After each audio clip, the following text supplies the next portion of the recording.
평생에 걸쳐 세계의 언간 문화를 연구한 한 노련한 인류학자가 있었습니다.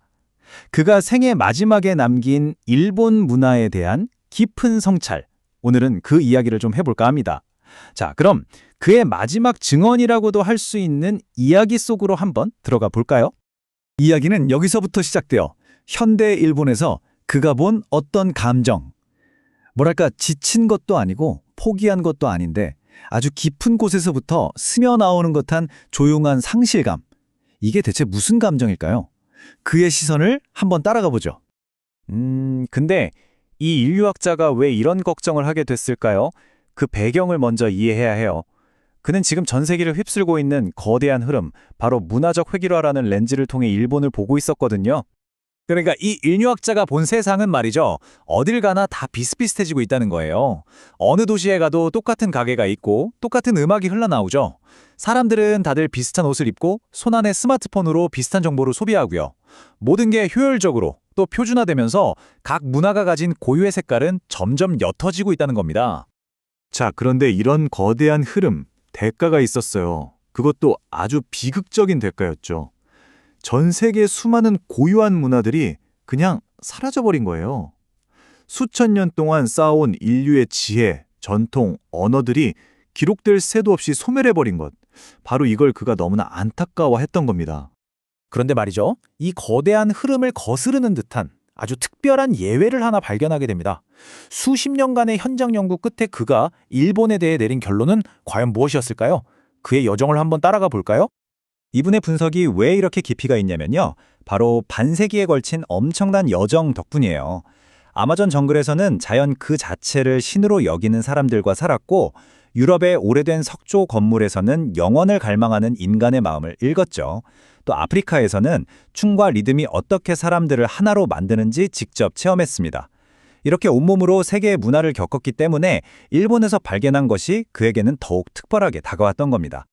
자, 여기서 바로 그 핵심 질문이 나오는 거죠.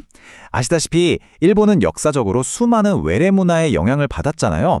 불교부터 시작해서 서구의 문물까지 강력한 외부의 파도 속에서도 어떻게 자기 자신을 잃지 않을 수 있었을까? 왜 다른 문화들처럼 무너지지 않았을까? 이겁니다.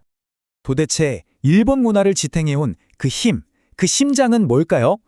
인류학자가 오랜 관찰 끝에 찾아낸 핵심적인 기둥들 지금부터 하나씩 살펴보겠습니다. 그가 발견한 첫 번째 핵심은 바로 이겁니다. 그가 교토의 작은 신사에서 겪은 일화가 있는데요. 아무도 없는 신사에서 한 노인이 그저 묵묵히 낙엽을 쓸고 있더래요. 누가 보상해주는 것도 아니고 알아주는 사람 하나 없는데 그냥 묵묵히 당연하다는 듯이요. 바로 그 모습에서 그는 일본 문화의 본질, 보이지 않는 것에 대한 경의를 받다고 해요. 이게 정말 흥미로운 지점이에요. 보통 서구에서는 새로운 게 들어오면 낡은 건 파괴되잖아요. 그런데 일본은 좀 달랐어요. 최첨단 고층 빌딩 옆에 수백 년 된 신사가 아무렇지 않게 서 있죠. 새로운 걸 받아들이되 기존의 것을 없애는 게 아니라 그 위에 겹겹이 쌓아 올리는 거예요. 토착 신앙인 신토와 외래 종교인 불교가 서로 싸우지 않고 합쳐진 것처럼 A 아니면 B, 이게 아니라 A도 좋고 B도 좋다. 이걸 다 끌어안는 거죠. 이 모순의 조화, 이게 바로 일본의 힘이었다는 분석입니다. 자, 그리고 일본 문화를 관통하는 또 하나의 핵심 키워드가 있습니다. 바로 무상이라는 개념이에요. 간단히 말해 이 세상에 영원한 건 아무것도 없고 모든 것은 변한다는 생각이죠. 이게 일본인들의 삶과 아름다움을 보는 눈에 아주 깊숙이 배어 있습니다. 이 무상이라는 개념을 가장 잘 보여주는 게 뭔지 아세요? 바로 벚꽃입니다. 일본 사람들은 활짝 핀 벚꽃도 아름답지만 그 꽃잎이 바람에 흩날리며 사라지는 그 덧없는 순간에 진짜 아름다움이 있다고 느낀대요. 끝을 향해 가는 것, 사라져 가는 것에서 아름다움을 발견하는 거죠. 참 독특하죠? 생각해보세요. 서양은 돌로 수천 년 가는 건물을 지어서 영원함을 추구했잖아요. 근데 일본은 달랐어요. 언젠가는 썩어 없어질 나무로 집을 지었죠. 20년마다 신전을 완전히 허물고 똑같이 다시 짓는 이세신궁이 대표적인 예입니다. 중요한 건 건물이 아니라 그 안에 담긴 정신과 기술의 영속성이라는 거예요. 변화와 끝을 두려워하는 게 아니라 자연스럽게 받아들이는 태도. 인류학자는 바로 이게 진짜 강함이라고 본 겁니다. 그리고 마지막 핵심은 조화입니다. 우리가 흔히 눈치 본다, 분위기 읽는다고 하잖아요. 근데 이걸 단순히 자기를 억누르는 소극적인 태도로 본 게 아니에요. 오히려 상대방의 마음을 헤아리고 공동체 전체의 편안함을 지키려는 아주 고도화된 기술이자 강인함이라고 분석했습니다. 자, 그런데 여기서부터 이야기의 분기가 확 바뀝니다. 인류학자는 거의 절규에 가까운 목소리로 호소하기 시작해요.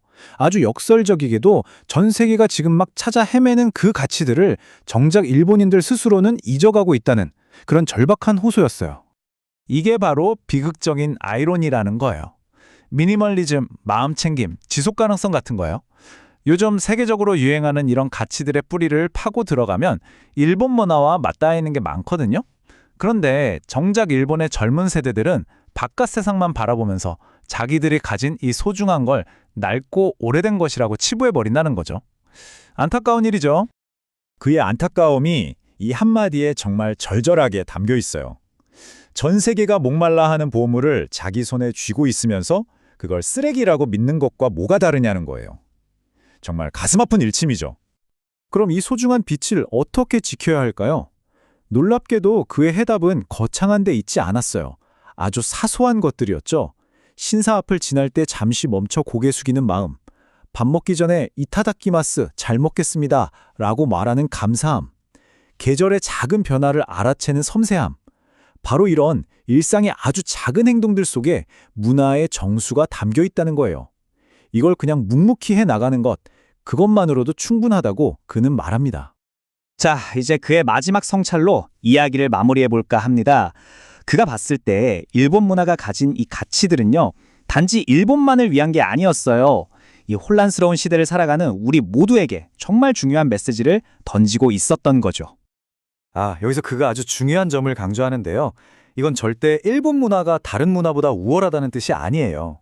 세상의 모든 문화는 그 자체로 유일무이한 보물인 것처럼 일본 문화 역시 인류가 가진 소중한 자산 중 하나라는 거죠.